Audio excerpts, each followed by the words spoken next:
Hello and welcome to Hot Money on Bloomberg Quint Live, India's first digital live streaming business news service. This is the show which gets you a complete wrap of all the stocks that are buzzing in trade. I'm Darshan Mehta.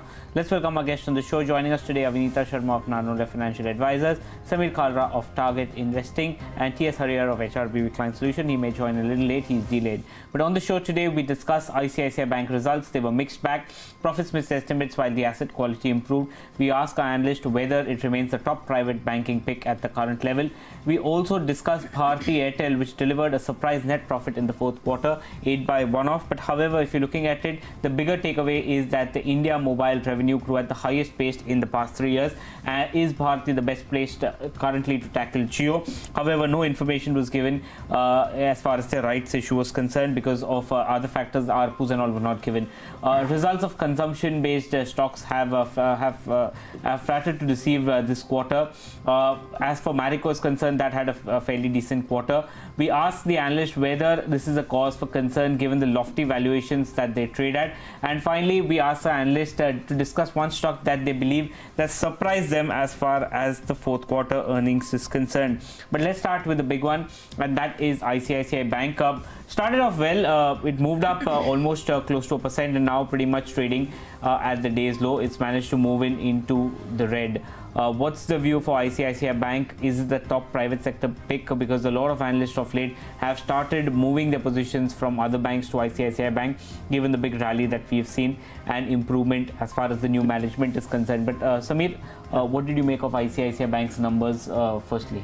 So I think it's a neutral to, let's say, a slightly positive view. If you see the matrix, if you remove the provisions and if you see the core business growth and all, they have really picked up from where the new management kicked in. So I think that is giving consistency to the numbers now, at least on the NIMs and the loan growth area. And I think now the retail focus is coming into the numbers. So that is helping them out. If you see on the other side, the legacy issue of the corporate book is still pending. So I think they have around 12,000 to 15,000 on a double B and below. So that will be a worry. Provisions have come in higher. That means watch lists somewhere have increased. And how sufficient is that for a kind of a provisions? I think as the downgrades are kicking in, especially on the NBFC side and the infra side, I see more risk coming in further. And these kind of valuations, because of the run-up of the new management and couple of good quarters, I think now reaches to a stabilization. So I wouldn't say it's a new buy. It's a hold maybe as of now for me. Oh, what are you telling your clients in terms of private sector banks? Where should they put their money in? Because I think most of the private sector banks, apart from an IndusInd, have come out with numbers. What's the sense that you got on seeing all these banking numbers, and which remains the top pick? So I think for me the top pick has been HDFC Bank, and that remains that top pick at least for now. Because if you see the performance, that's a consistency which that kind of a high valuation requires to sustain. And I think over there, rest of private banks are still into the nascent stage.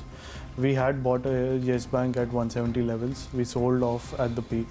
And again, we have started nibbling in, but we are not nibbling in too quickly. And I'll give another couple of quarters before this ILFS and other BB grade issues get resolved or see a more to higher provisions. Okay, so that's the view that's coming in. Vineeta, what have you told your clients post the ICICI Bank numbers? So we are having a buy rating on ICICI Bank, and as regards the results that have come, so it was pretty in line with the expectations. Just provision has gone a little bit higher, and that is also on account of one of sugar account that the management had explained, and that was more of a regulatory. I think that should not be too big a concern for the management going forward. Secondly, the advances growth for ICICI Bank has been growing very well. So if we look at the last 2 years and this year around, so in the present quarter also they have given a advance growth of around 14.5%, and they were reporting around less than around 5% or so. Before that, advances were degrowing. So basic business from the from the base is seen to be growing up.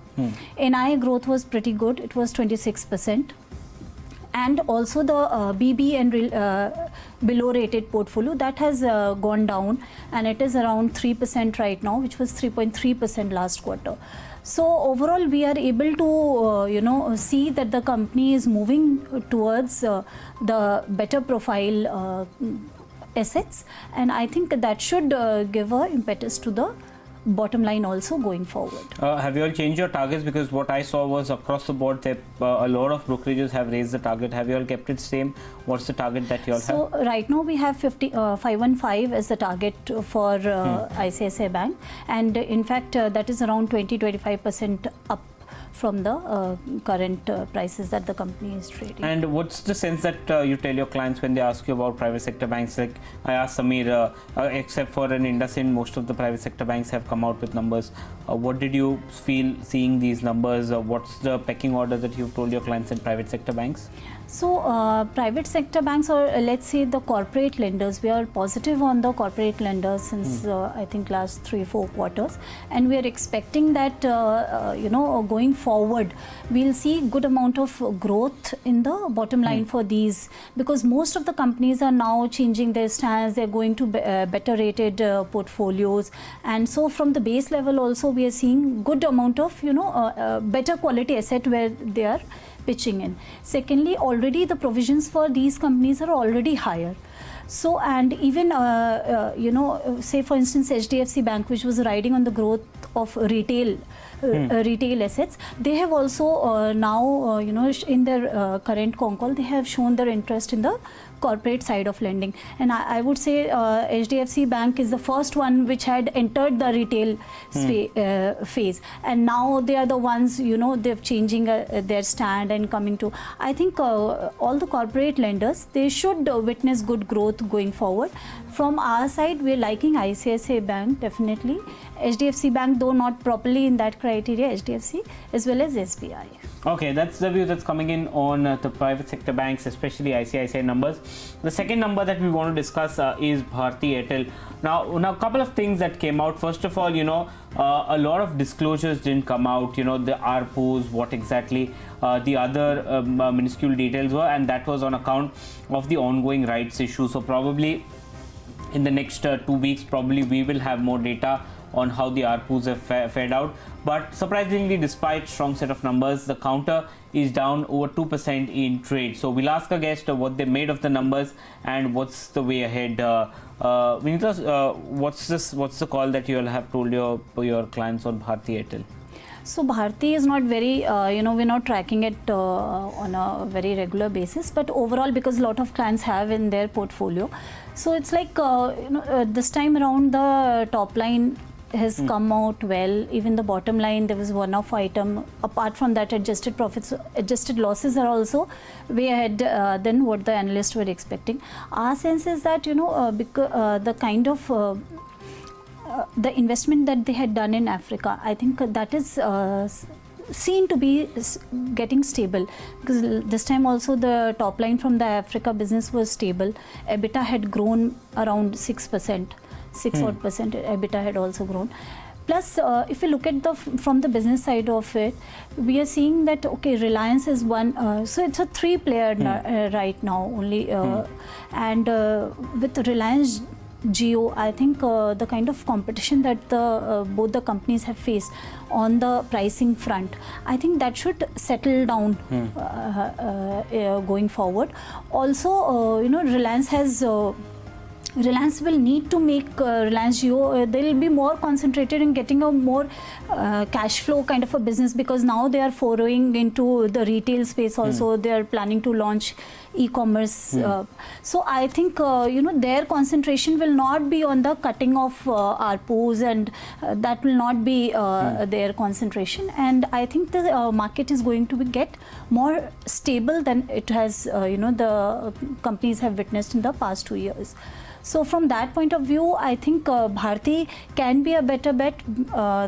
The debt in the books is also expected to reduce with the right issue, also the Africa business. I think all in all, we have a positive view on Bharti. Okay, and do you all have a positive view on the telecom space as such? Do you believe that the worst is over? There is only very few players in the telecoms, and since we are not covering Bharti, so we don't have a very clear view on each of the companies, and as such we are liking Reliance. Okay, that's the view coming. Samir, what's your sense on Bharti numbers? A lot of data is not missing, but from what you read and what you made out, what did you make out? So I think ARPUs somewhere have improved. It can be only estimated because of the numbers of additions they've done were not around the, let's say, subscriber additions were very low, and this kind of a growth on quarter gives you more movement on the ARPUs coming a bit better than what people estimated. But if you see, the concern is that in last 1 year they've done an exceptional gain of 4,600 crores. And even after that they have only come out with a 400 crores net PAT for the full year. Their debt has increased on the working capital from around 15,000 to 30,000 crores. So the systematic issue is ARPUs improving, yes, but the cash flow improvement is second most, I think, important factor for this whole sector. And I think over there the fight is still not, people expect Jio to reverse the strategy, but I don't see that happening anytime sooner till the time they garner what market share they have targeted for. So, and that can be somewhere around being the largest player. Bharti will have another second round of fights when Jio launches the fiber game. So they have another pressure coming to them. So whatever they garner in the rights issue or the IPO through Africa, if they plan to, I think that will again hit the fiber assets for Bharti and the revenues over there. So Bharti has two fights to run. They are already running on the telecom and on the mobile end. Now they'll enter the fiber end fight. So I think valuations over there, if you see everything, I think is a little up from what it's supposed to be. I think another 10 to 15% kind of downside justifies that kind of a valuation. Okay, you said that the ARPUs were higher. What kind of estimates have you built in? I think the street was anticipating close to 120. Yeah. What's the number that you have? So I think they've come around 121.3, if I'm according to whatever I could calculate on. So I see that kind of a slight improvement, because what is happening first is your subscription addition monthly has to arrest or improve. So that is happening in Bharti. Second, the pricing somewhere only reflects into your revenue. So that quarter-on-quarter growth, which was 4.7, that has helped them into a better plan. So I think even for them, postpaid works better than Vodafone. Okay, and finally, among your clients' portfolios, how have you taken exposure to telecom? Do you have exposure? So telecom is via Reliance, and otherwise we have a hold on Idea. We have even oversubscribed in the rights issue. And I feel over there these are better places to get exposed, because if Reliance Jio at any point reverses, Idea doesn't have to deal with the fiber fight, which Bharti has to. And the valuations have really gone suppressed because of the debt issues and all, which they'll resolve in, I think, next 6 to 9 months. Okay, that's the view that's coming in on Bharti Airtel. The other space that is of a lot of interest is the consumption theme. Most of the companies, including the big one, HUL, came out with numbers which were not the most impressive. Today, most of them seem to be bouncing back in trade. But the volume picture, the numbers especially, most of them were concerning. The only exception probably will be Marico, which came out with numbers yesterday, which did better than the peers, and the Morgan Stanley upgrade really got the counter firing up in today's trade. It's up almost 7%. Samir, I'll start with you. Are you concerned with the numbers that you've seen on the FMCG side? So I was concerned last quarter as well, but that didn't reflect in numbers. Because what was happening that past 2 years or past 8 or 9 quarters, you were having the benefit of demonetization, GST adjustment at the distributor end. So you gained market share at the distributor end. And national chains were able to fill more at the distributor level than they were supposed to on a normal basis. Now you're returning to a normal growth phase, which in the volume terms you are supposed to have in 2015-16. Now, if you see 5-year average, the whole sector is trading at 30 to 35% kind of a premium. So I think that kind of a premium has to suppress. And when you return to normal level growth, for HUL if you see 7% is a normal rate of growth. What you got 10%, 14%, 15% was abnormal. So that time the valuations were going up. Now if you're returning to I think the normal 7% or 6% or 8% also, I think the valuations have to subside. So I think another quarter and these valuations will really subside. And I think people will start finding exits at every bounces. Somewhere what we were talking about in the auto sector, these bounces were helpful in getting out. I think similar pattern is happening over here now. Okay, in the FMCG space, so where do you have exposure, and recently which are the stocks that you all have exited? So we've exited HUL, we've exited Dabur. We had exposure to these only. Otherwise, whatever consumer names, as in if you mean discretionary or auto or anything else, we are almost underweight now. And what's the highest weightage that you have on the FMCG side? Which stock are you all most bullish on? So if you see the rating wise, we were always highest bullish on Dabur.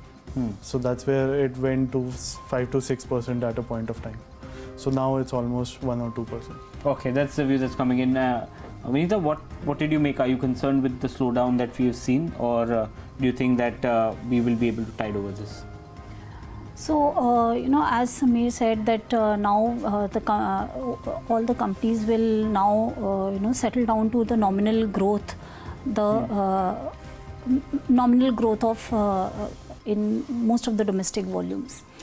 Plus, if we look at the valuations and if we think that, okay, we need to exit from this space, but then there should be some other industry or sector which should be the flag bearer in terms of, good growth. Till now, for the past 2 years, we have seen consumption-led growth, even from the government side. And now, whosoever the new government will come, they'll try to push in more of, they'll have to push in capex, infra-related growth.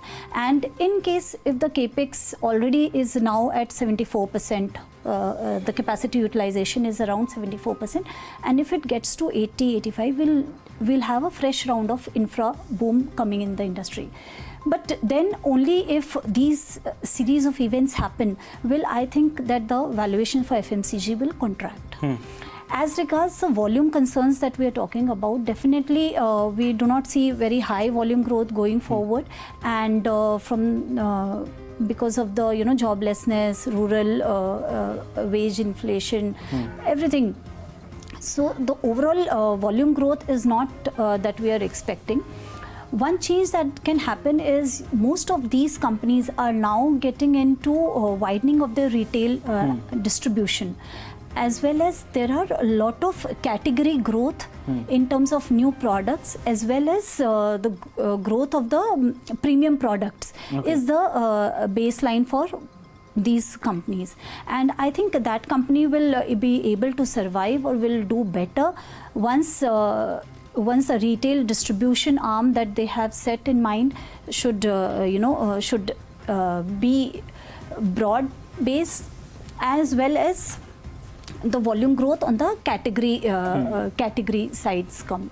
Okay, and what's the top buy you all have, and what's the top sell you have on the consumption space? So top buys we have, I think we liking Britannia because we have already seen in the past the way they have increased the EBITDA margin and translated the gross margins also into EBITDA margin. Now they're spreading on their distribution arm. They have good products in line. They all are till date Britannia was talking about premium products, but we had not seen them getting proper traction in the market. Now we have products in the market, and we hope that these new categories of products that are coming should catch up. They have a new plant, their R&D center is doing well. They have new plant which are croissant, cakes, all these products.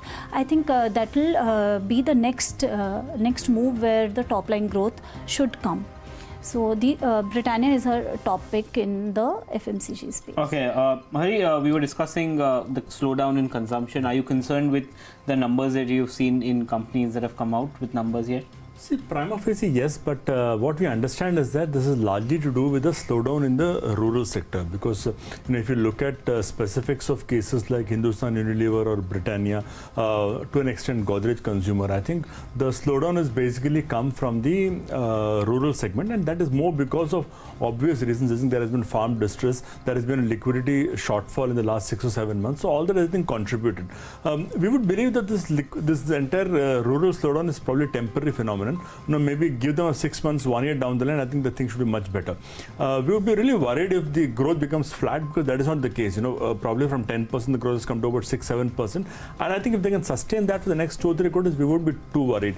The only issue on consumption has been valuations. I think for a kind of a top line growth of 7-8% and a bottom line growth of 15%, I think 40-50 times valuations were little steep. So that is probably getting corrected to more rational levels. But otherwise, I don't think we're really worried about the consumption stocks. Okay, and what are the what have you told your clients in terms of to accumulate in the FMCG space, and which stocks have you told them to exit?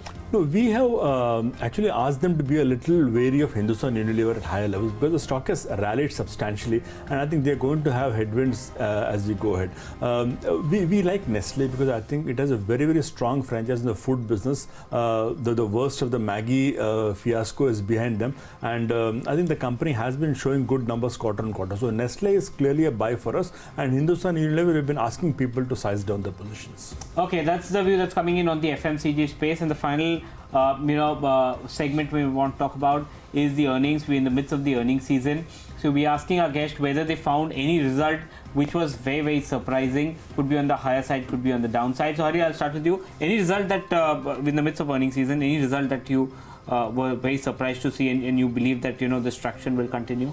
See, I think TCS was one positive surprise if you look at the overall in terms of the margins. They reported improvement in the operating margins. There was also a slight improvement in the attrition rate as far as TCS is concerned. They have sustained growth, I think, which was something people are expecting, that the growth rate could slightly falter. But I think to that extent, TCS would probably be one company that has surprised on the upside. I thought Godrej Consumer was a stock that actually surprised a little bit on the downside. While the rural stress was definitely there, I think there has been a clear pressure with the top line falling to about 4.5% growth. So I think that is probably one stock that I would say disappointed a little bit on the downside. Okay, what about you, Vineeta? Which stock are we talking about?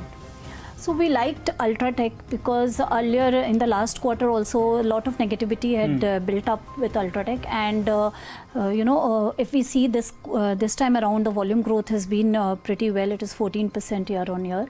Top line growth, bottom line growth has been good for Ultratech. Plus, as we had talked earlier also, so merger of 2-3 companies and getting the whole balance sheet in shape, and now Ultratech is a big company. Getting all those balance sheet in shape, it definitely takes and costs some time. And I think with the onset of this quarter, the balance sheet issues should get resolved. In that manner, merger and synergy should be going forward, should be witnessed. Also, if we assume that the capex related growth will be the next thing that we will talk about, in that case cement is one industry that should be the clear-cut beneficiary going ahead. So I think it's a good bet because the margins have also improved, and it will be more or less in a check by the management. Volume growth will still be there. So I think Ultratech was one good. Most of the companies that we saw, there were around 50 companies that have already come up with results that we were tracking. 5 of them were below estimates, some 4 of them were above estimate, like Yes Bank or was below estimate, then Tata Metally and even Ultratech was above estimate, ACC was below estimate. So there has been a little bit of mixed bag. Most of them are in line with expectation. Top line around 200 companies that we've seen right now, 200 plus companies. Top line is around 9% year on year ex financial, and the EBITDA is around 6%. So and still we are seeing high caps are doing better than the mid caps in terms of profitability. Okay, that's the view. And Samir, which stock did you feel that company you felt that surprised with earnings? So I think recently Federal Bank was one which surprised me positively. though I didn't expect such an improvement in slippages or provisions. If you see provisions, corporate side slippages went to 0. And that being a highly concentrated bank to certain amount of corporates, that is, I think, a very positive sign. And if that continues for another quarter, then you might see valuations getting a kick up. The ROA went to above 1%, which has happened for the first time in the bank history. And if you compare other metrics, that has gone back to 2017 levels, FY 2017, which is almost the peak valuations which it was trading at, and before the floods and everything impacted their books. So I think another good quarter, and you might see a bump up in Federal Reserve. Okay, that's the view that's coming in on the stocks that were, surprised the street. Counters like Ultratech, TCS, as well as Federal Bank. But with that, we're completely timed out on today's edition of Hot Money. Many thanks for all my guests coming in. Samir, TS, Vineeta, thank you so much for coming in. Ask PQ comes up next. Stay tuned to Bloomberg Quint.